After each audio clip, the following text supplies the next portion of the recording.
পূর্ববর্তী ভিডিওতে যে ইয়াজিদকে কী কারণে মুসলমানরা ঘৃণা করে, তিনটা কারণ, দুইটার শেষ পর্যায়ে ছিলাম। অর্থাৎ মসজিদে নববীতে এইভাবে আক্রমণ করে এবং মসজিদে নববীকে ঘোড়ার আস্তাবল হিসাবে তারা ব্যবহার করতে থাকে সেই ইয়াজিদের বাহিনীরা। এইভাবে মসজিদে নববীতে আজান একামত বন্ধ হয়ে যায়, সাইদ ইবনে মুসাইব রাদিয়াল্লাহু আনহু বলেন, আল্লাহ রসুলের রওজা মোবারক থেকে আজানের শব্দ ভেসে আসতো এবং গুনগুন আওয়াজ হতো। আমরা সেই আজান শুনে আমরা নামাজ আদায় করতাম।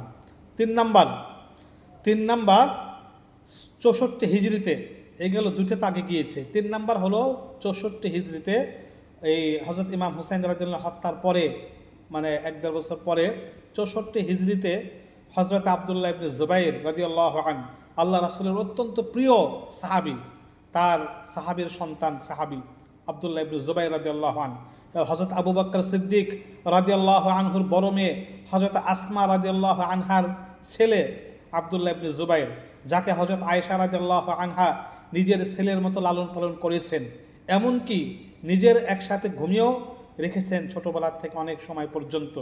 আব্দুল্লাহ ইবনে জুবাইর ইয়াজিদের আনুগত্য মেনে নেয় না, ইয়াজিদের শাসন মেনে না নেওয়ার কারণে ইয়াজিদ আতঙ্কিত হয়, প্রকম্পিত হয় যে তাকে আনুগত্য করতেই হবে।